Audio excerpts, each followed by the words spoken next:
The following program is a dramatic reenactment. Certain events have been altered and names have been changed. The story you're about to see is based upon first-hand accounts of the actual events.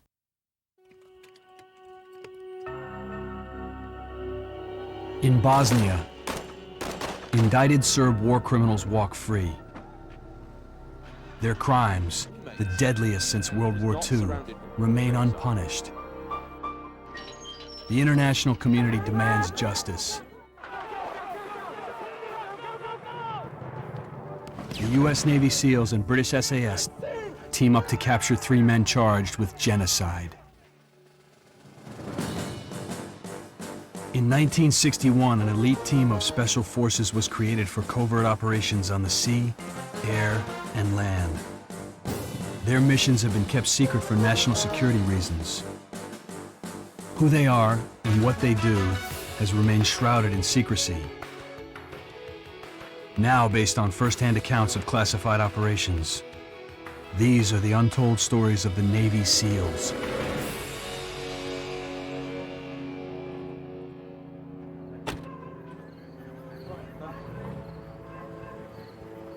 Prijedor, Bosnia, 1992. Bosnian Serbs embarked on a campaign of ethnic cleansing. They targeted their non-Serb neighbors of Muslim and Croat descent. Simo Diriacha was the chief of police. As a Serb official, he was determined to eliminate any threat to Serb rule in Bosnia.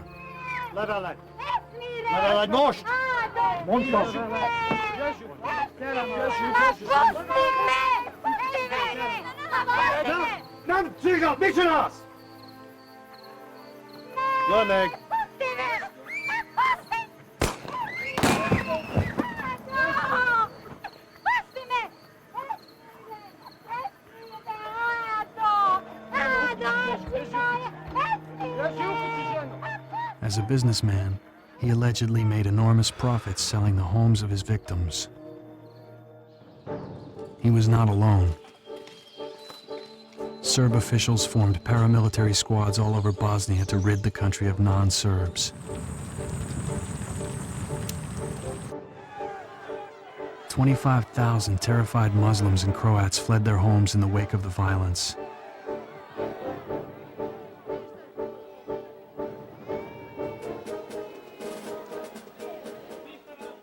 The United Nations established a safe haven for the refugees in Srebrenica.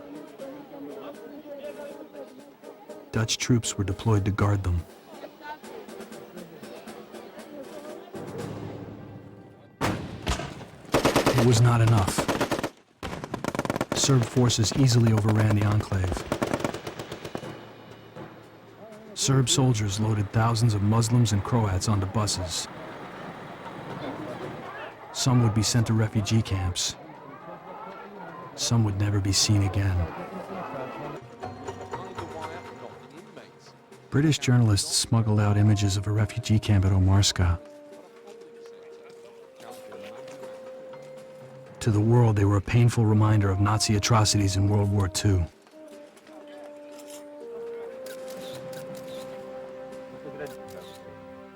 Slobodan Milosevic, the president of Serbia, hid behind a tapestry of lies and denial. In 1995, NATO used airstrikes to broker an end to hostilities in Bosnia.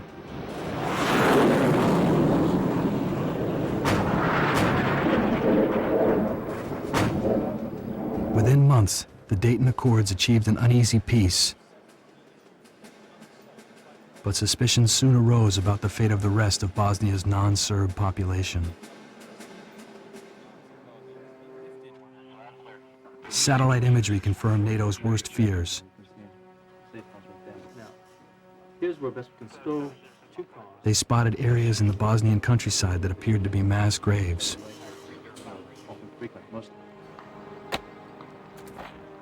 Teams of NATO experts were sent into Bosnia to conduct a more thorough investigation.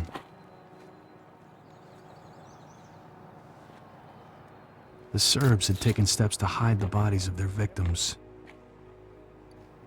But evidence of their atrocities remained. As Muslims and Croats mourned the loss of their loved ones, they were asked to identify their murderers.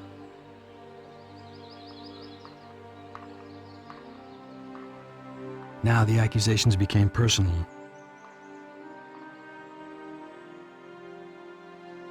Men like Simo Diriacha were no longer anonymous.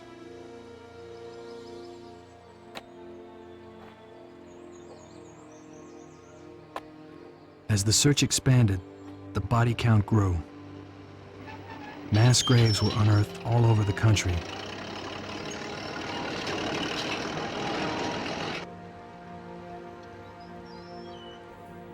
The world community demanded justice. The International Criminal Tribunal ordered the Serbs to hand over a number of suspected war criminals. The Serb government refused.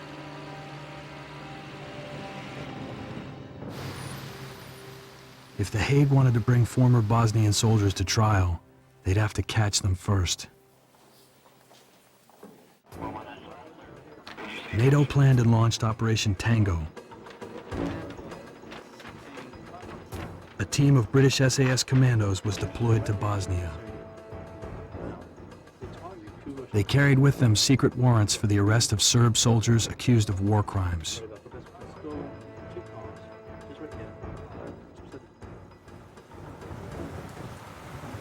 On March 14, 1997, the team of SAS commandos spotted Simo Diriacha in Prijedor, a Serb stronghold in Bosnia.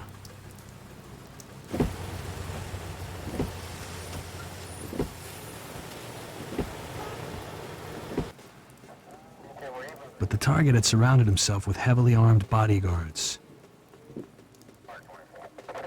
This level of security was unusual for Diriacha. It was as if he knew they were coming. Target heads. 3 outside. Abort mission. I repeat. Abort mission. Turn to base.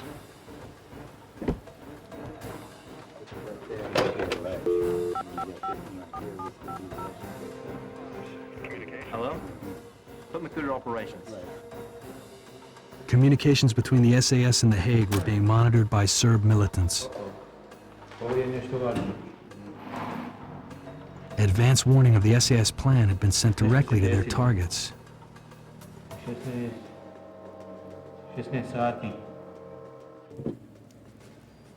Now forewarned, the accused war criminals had taken extreme measures to protect themselves from capture. As long as they remained free, the rule of law held no meaning in Bosnia.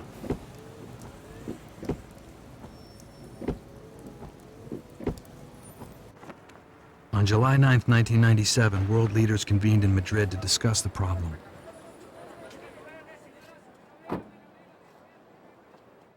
The summit produced a clear mandate to arrest people who have been accused of war crimes and turn them over for trial. This was more than a call to action. It was a promise to the civilized world. England and the United States fielded a team of their finest commandos, the British SAS and the US Navy SEALs. Inserting the teams into the country would be difficult. The US Air Base in Tuzla was located 50 kilometers from the Serbian border. Serb spies kept the airfield under constant surveillance.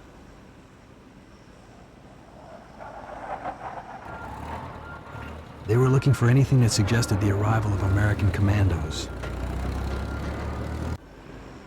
To je ništa. Gubimo vrijeme, to su samo delovi za avion.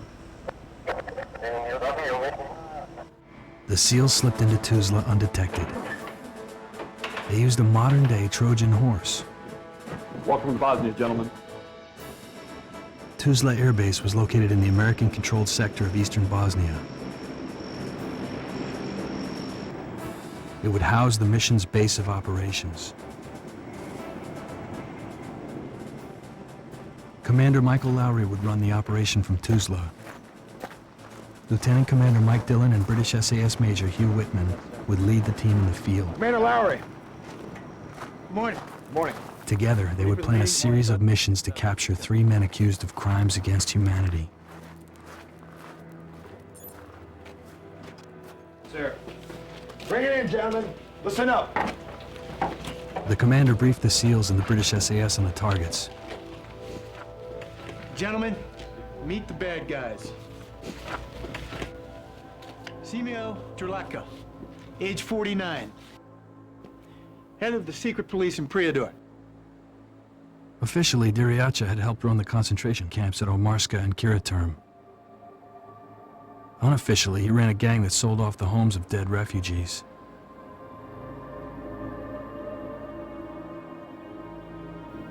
Milan Kovacevic, age 57. This guy was a doctor and the former deputy mayor of Prijedor. He oversaw the operations of the camps, where refugees were tortured and executed. Like Diriacha, Kovacevic was a corrupt official who used his position to make money. He specialized in taking over the businesses of non-Serbs who had been murdered at Omarska.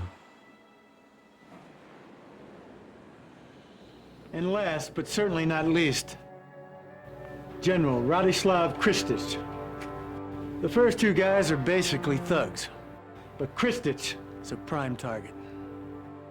As commander of Bosnia's 5th Corps, Kristic was personally responsible for the massacre of 10,000 refugees at Srebrenica.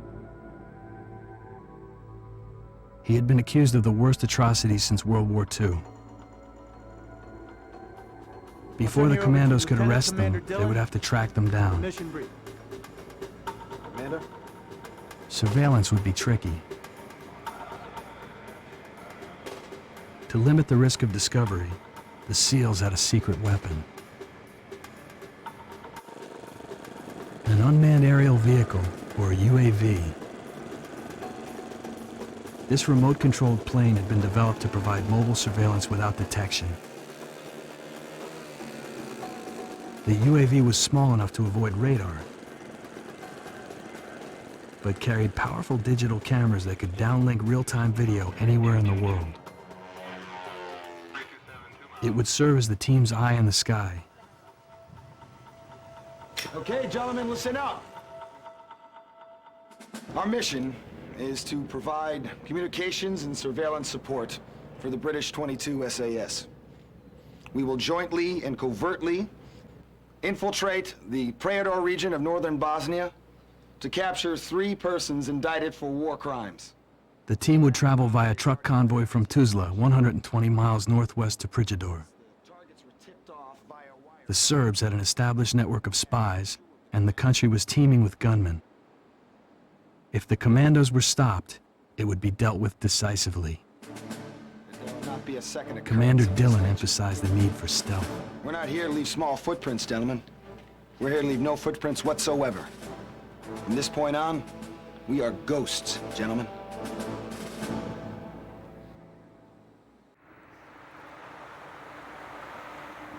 Under cover of night, a team of U.S. Navy SEALs traveled from Tuzla Air Base to a remote location deep inside Bosnia. They kept to the back roads to avoid Serb checkpoints. Their destination, a safe house outside the city of Prijedor. Their mission, to capture 3 Bosnian war criminals. The safe house was their forward command post in country. Its proximity to the targets made it an ideal staging area for the covert operation. The SEALs were met by the British SAS under the command of Major Hugh Whitman. Between the SEALs and the SAS, the team had an unparalleled level of technology and special training at their disposal.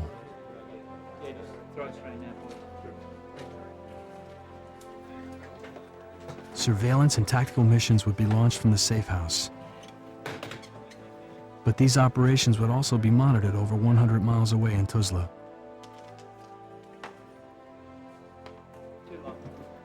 Two control centers would use laptop computers to relay real-time video images via satellite.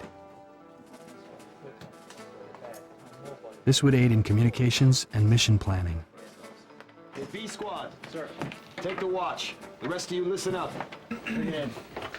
Their first priority was to get their surveillance equipment online.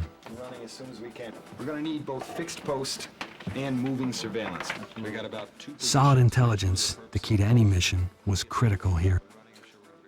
The SEALs had to find out where the 3 war criminals were most vulnerable to capture. First priority of business is get the surveillance communications equipment up and running. Aye, sir. Whatever help he needs.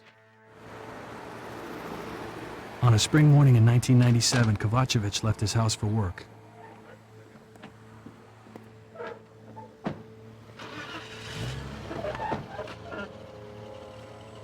A mobile ground unit watched his every move.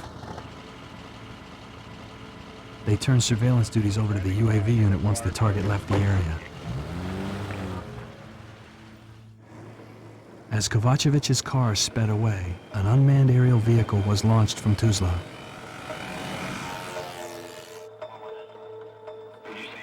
Acquiring visual. Its high-resolution video cameras came online immediately. Hunter 2-2 airborne at 1906 Zulu. All systems were green as the UAV sped towards Prigidor. The images were relayed to Tuzla and the safe house simultaneously.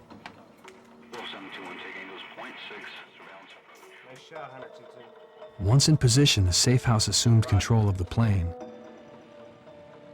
They used the UAV's powerful cameras to sweep the city's access roads.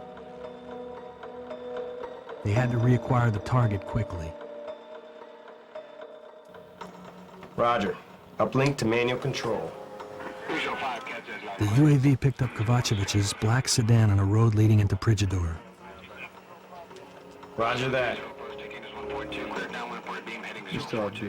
Its cameras tracked the suspect's route to work and fed the images to Tuzla and the safe house. A mobile ground unit was on the move before Kovacevic even arrived at his destination, Prigidor Hospital.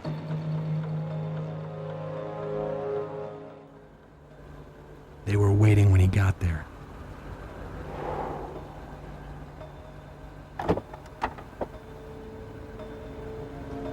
B squad, we have the target.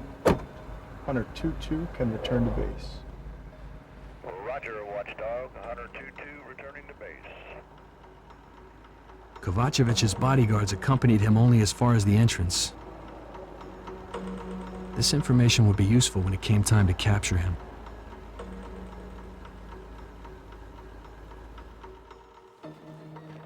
The surveillance team remained outside the hospital while Kovacevic went about his daily business. A man accused of mass murder was now working as a hospital administrator. Milan Kovacević, šta ima, kako si? Evo, dobro, radi. Daj da vidimo šta ćemo s ovom dvojicom, molim te. Commander Dillon and Major Whitman reviewed their course of action.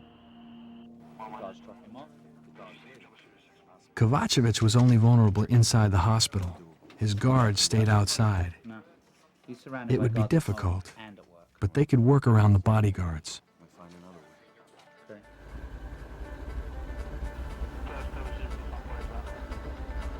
Simo Diriacha showed no such vulnerability. Days went by as the SEALs followed his routine, watched his habits, and learned to anticipate his behavior.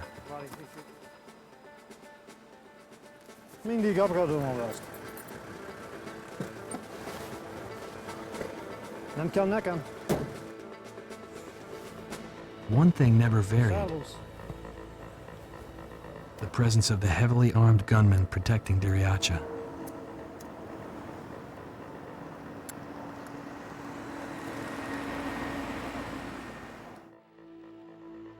The UAV finally revealed his one vulnerability. He liked to fish. The tiny plane followed Diriacha to his fishing cabin. It was located in the mountains 50 miles outside the city of Pale. He had traveled to the remote destination with only one other person,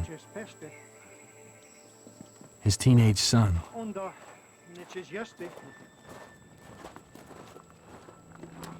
Get him up. Eat for the hole.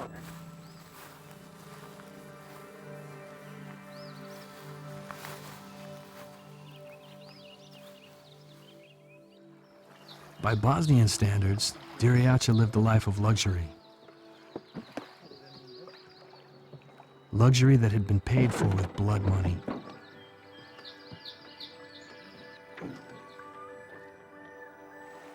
Now a team of dedicated men intended to find justice for his victims.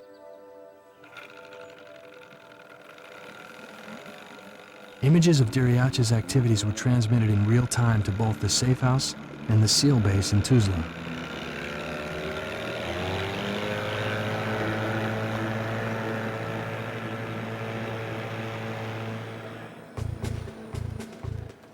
Commander Lowry was alerted. He considered the possibilities. With the lake at his back, the target would have nowhere to run. On-site recon revealed that a single road led in and out of the area. The isolated cabin was the commando's best chance to capture the accused war criminal. The surveillance was now complete. The commandos would move on the two targets separately, simultaneously, and with extreme aggression.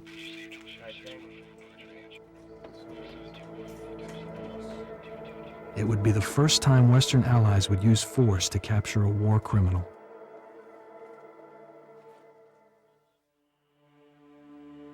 In the early morning hours of July 10, 1997, a joint team of U.S. Navy SEALs and British SAS commandos launched a two-pronged operation.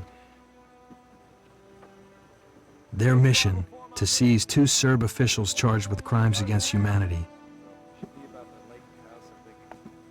Their targets were 100 miles apart. They would have to capture them silently and simultaneously. The team would then rendezvous with a helicopter for extraction to the U.S. Air Base.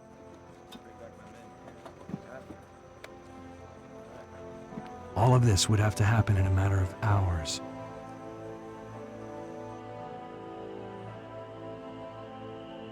The team left the safe house just before dawn. B Squad went after Kovacevic. The commandos headed towards Prijedor in a convoy of 3 vehicles. A van would be used to transport the prisoner. A chase car would provide backup.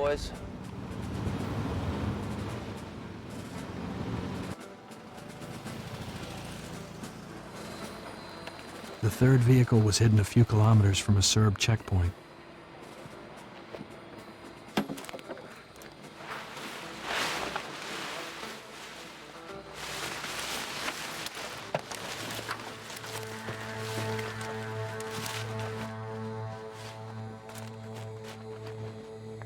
The commandos carried forged papers that identified them as members of an international medical association.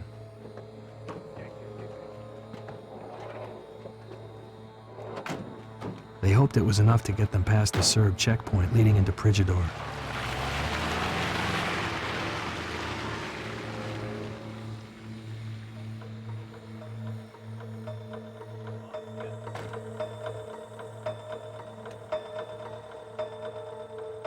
Checkpoint crossings were routine, especially for international aid units delivering medical supplies.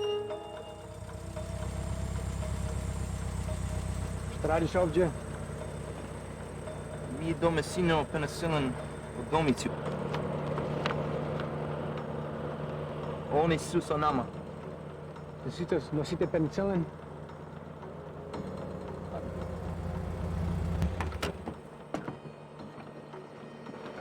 Today, the guards seemed alert, on edge. The SEALs were under direct orders not to engage local forces, but they would defend themselves if they had to.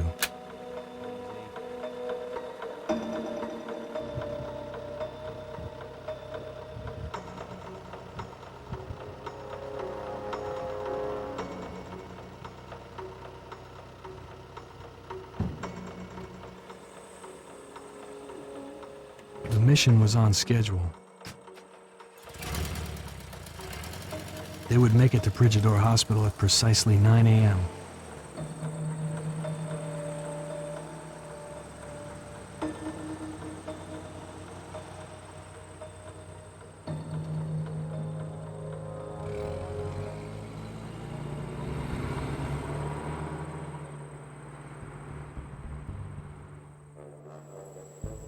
Minutes after the convoy cleared the barricade, Simo Diriacha and his son left their cabin and headed for the lake.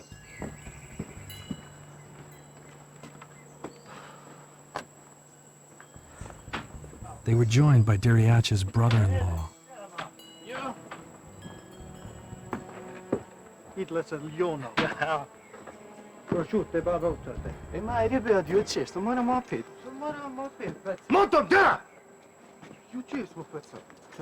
As in past visits to the cabin, there was no sign of Diriacha's bodyguards. The isolation of the property had lulled him into a false sense of security. The commandos intended to use that isolation to their own advantage.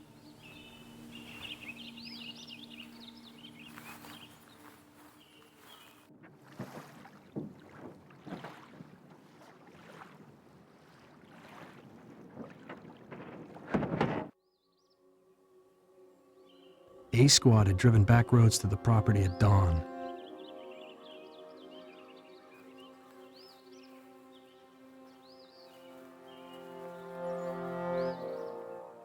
They held their position 100 yards from the shore. As anticipated, Diriacha pulled away from the dock a few minutes after 8.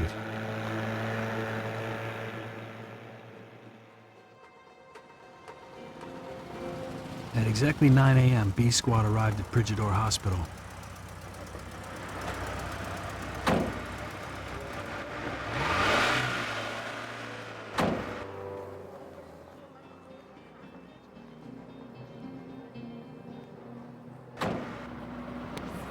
B Squad in position. Copy, Bravo Squad. Stand by. A Squad was ordered to close in on the lake.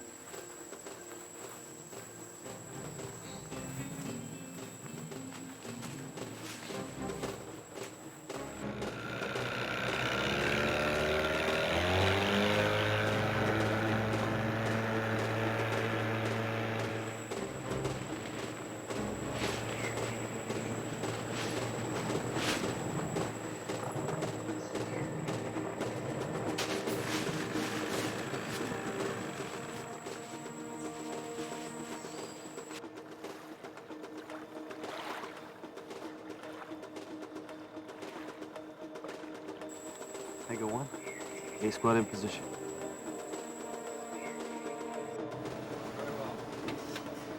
Roger, Alpha. Stand by.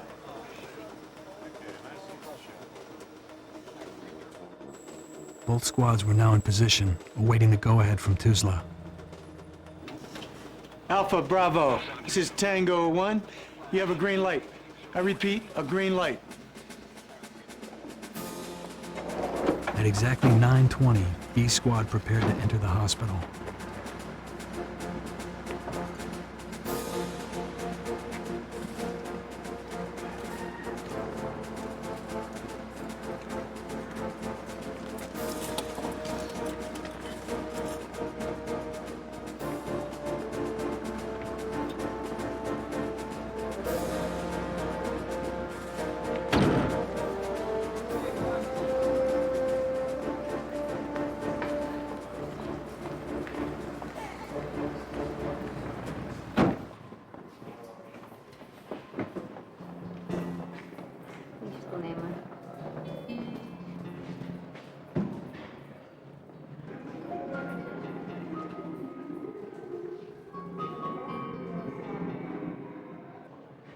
The hospital receptionist refused them entrance. She told them to leave the medical supplies at the front desk.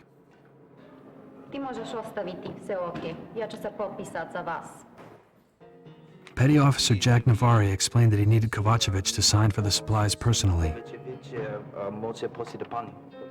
Still, she refused. Navari knew they couldn't force their way in. Not with Kovacevic's bodyguards so close at hand. But they were running out of time. At the lake, surveillance had proven correct. Diriacha was an impatient fisherman.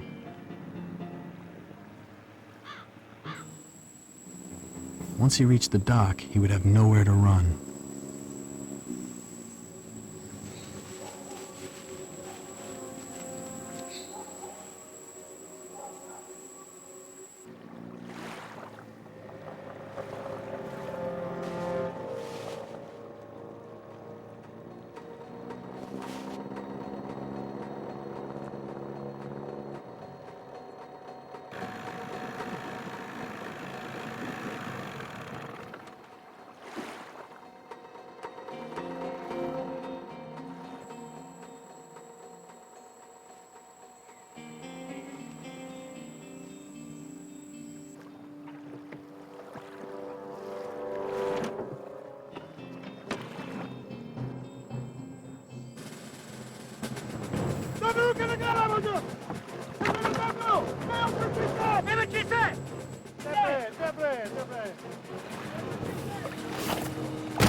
Tango 1.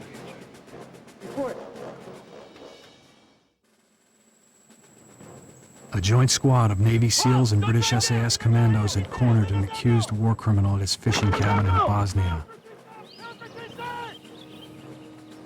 But Simo Diriacha had no intention of surrendering peacefully.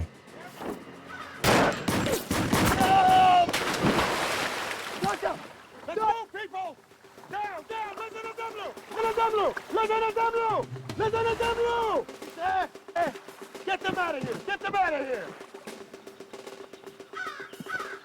Stop it! Stop it! Move it! Dylan called in helicopters to extract the team and to transport Diriacha's body to Tuzla. One friendly wounded. The first half of the mission had not gone according to plan.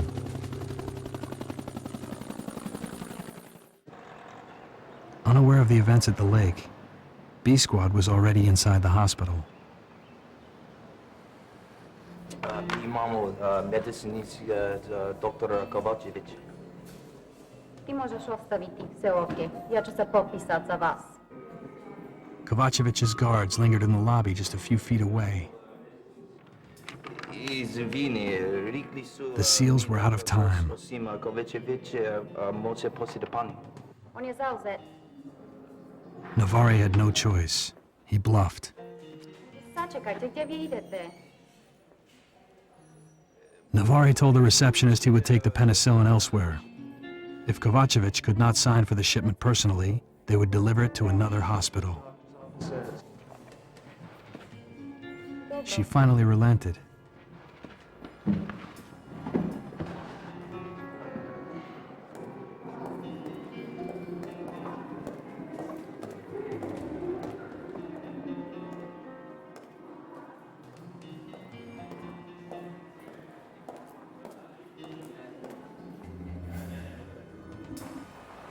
The team moved quickly to the east wing of the hospital.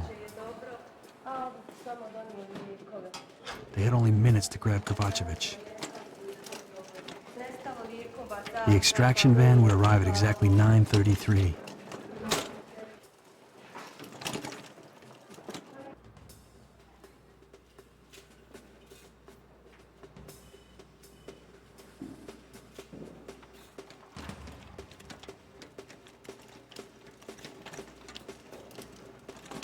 Once inside the administrator's office, the capture went down like clockwork.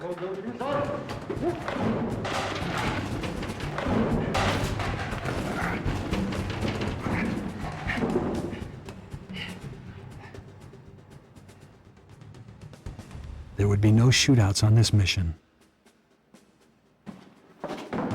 But the team had to get him out of the building fast, before someone noticed he was missing.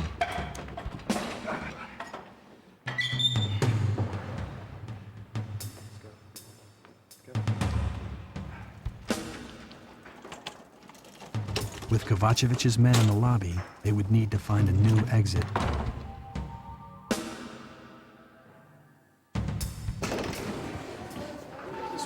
there was a loading dock at the rear of the hospital.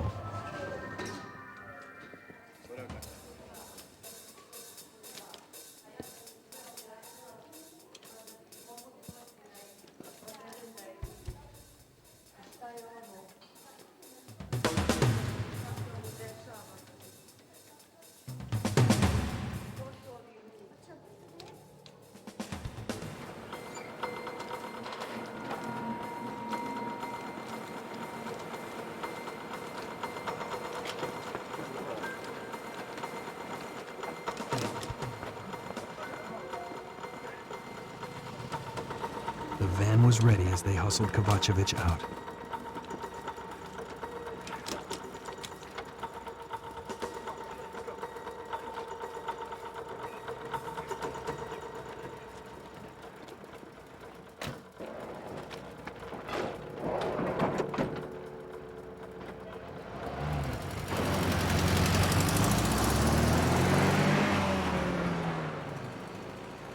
The convoy would take back roads out of Bridgedor. The vehicles used in the snatch were abandoned. Even with Kovacevic safely out of the city, they could take no chances.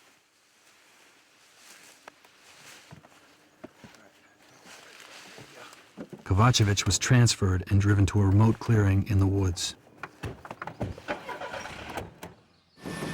He would then be flown via helicopter to Tuzla, and from there to The Hague. The SEALs and the British SAS had put the Serbian government on notice. War crimes would not go unpunished.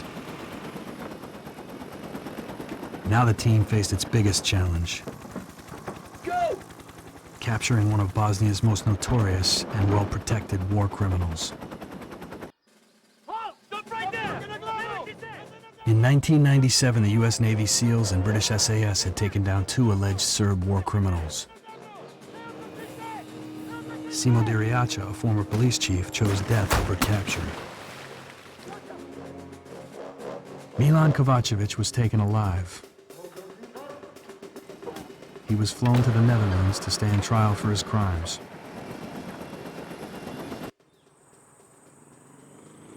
In November 1998, a NATO courier arrived at a CIA safe house near Bridgedor, Bosnia.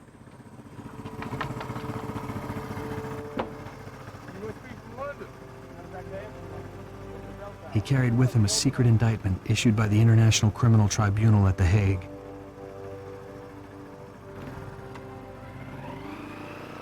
Commander Mike Dillon and his team had been ordered to go after the most powerful Serb official to date. Lieutenant General Radislav Kristic. Kristic was accused of leading an attack on the UN safe haven at Srebrenica, where 25,000 Muslim refugees had sought sanctuary from the war in Bosnia. Under the command of Kristic and his military chief, General Ratko Mladic, Bosnian Serbs rounded up thousands of refugees. Reports described how more than 60 busloads of refugees were taken from the UN safe haven to execution sites in the country.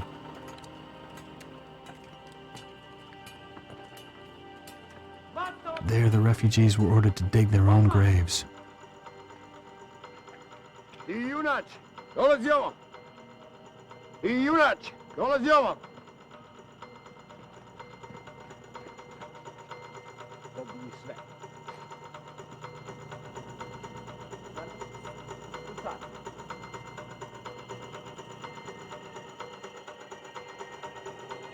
Then they were systematically murdered.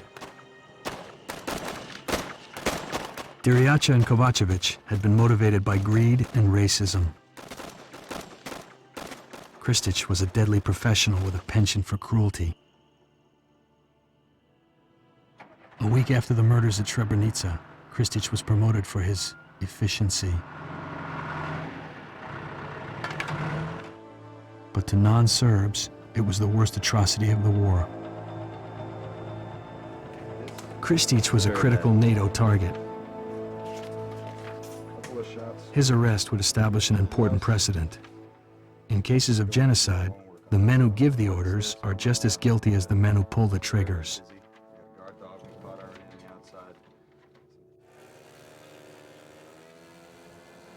Once again, the UAV was called into action.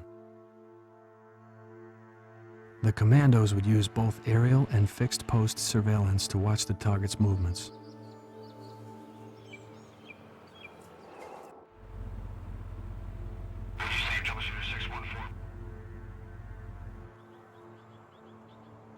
Diriacha's death and Kovacevic's arrest made Kristic wary.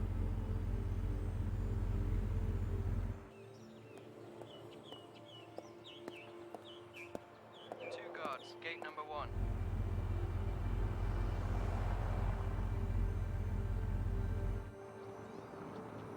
Armed guards patrolled the perimeter.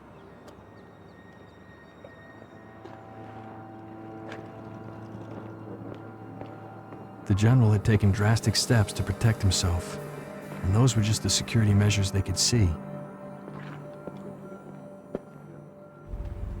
Intelligence indicated that some Serb fugitives slept with their guns and planted landmines in their front yards.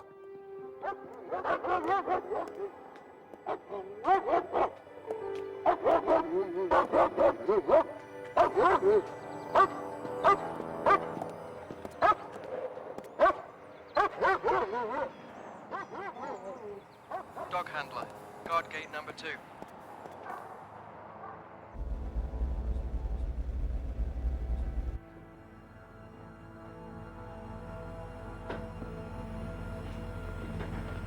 Slušaj, Petar, za 15 minuta krećemo.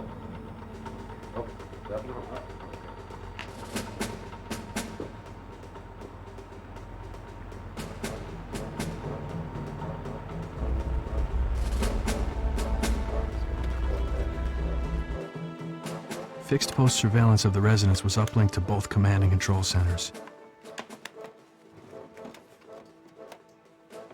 All right, adjust the antenna. Take a peek at this. Keep going. Keep going. Kristic's residence was located at an intersection. The building had at least a dozen potential escape routes. Kristic's home was too secure.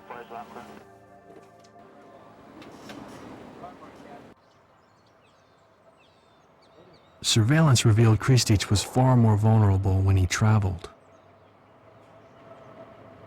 He made regular business trips to Banja Luka, a city an hour southeast of Prijedor.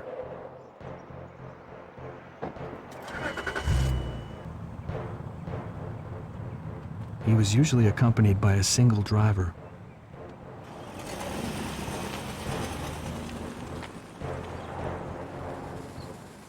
If the team was successful, December 2nd, 1998 would be the general's last trip.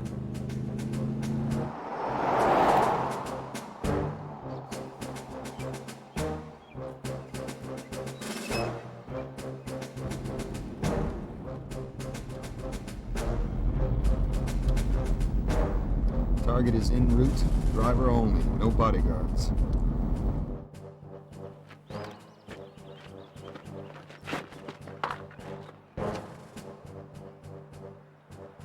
The most direct route to Banja Luka took Kristic and his driver through the American-controlled sector of Bosnia.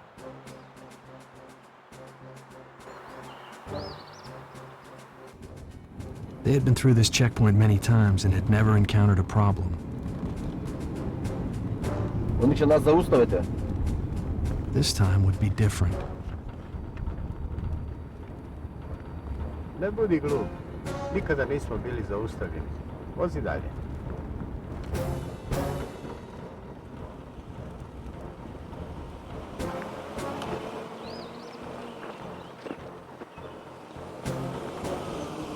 A team of highly trained commandos was waiting for him.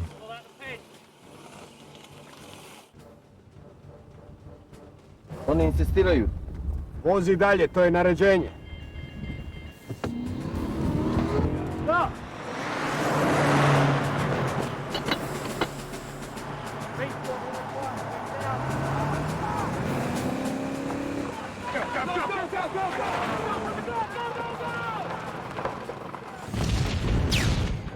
the target fast and hard. Kristic and his driver were too stunned to resist. They were extracted from the vehicle in a matter of seconds.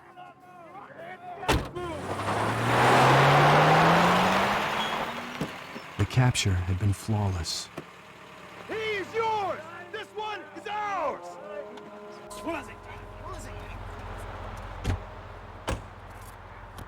Go! But now the team had to get their prisoner out of the country.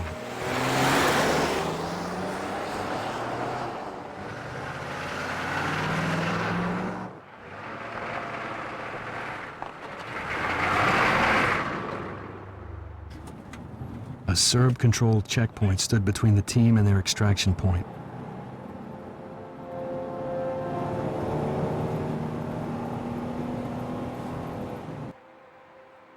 The fate of the mission would depend on the next few minutes.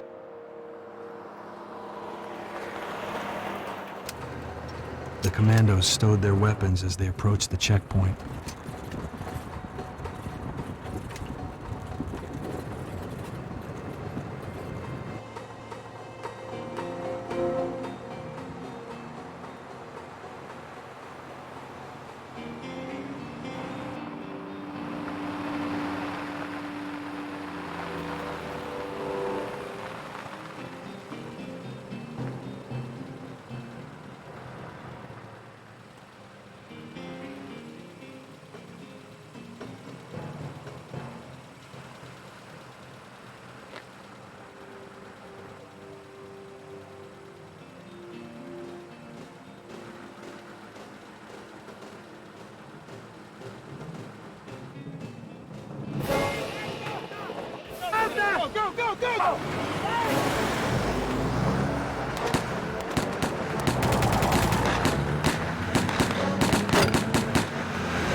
The team escaped without bloodshed.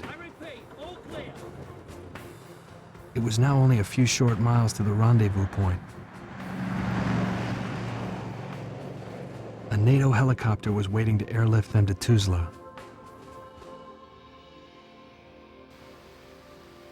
From there, General Kristic had a one-way ticket to The Hague. On March 13, 2000, the trial of Radislav Kristic commenced at The Hague.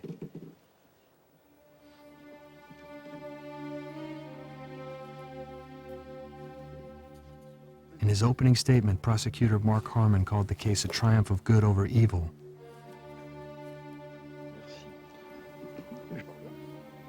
He condemned men like Kristic, men who participated in genocide or stood silently in the face of it. Despite his crimes, Simo Diriacha's death outraged the Serb community. They claimed NATO overstepped its mandate by actively pursuing war criminals. Milan Kovacevic would never return to the homeland he terrorized. He died of a heart attack in prison. On August 2, 2001, General Radislav Kristic was found guilty of genocide. He was sentenced to 46 years in prison. He was the first person to be convicted of genocide by the International Criminal Tribunal. On June 29, 2001, Serb authorities turned President Slobodan Milosevic over to The Hague. He is charged with war crimes and crimes against humanity.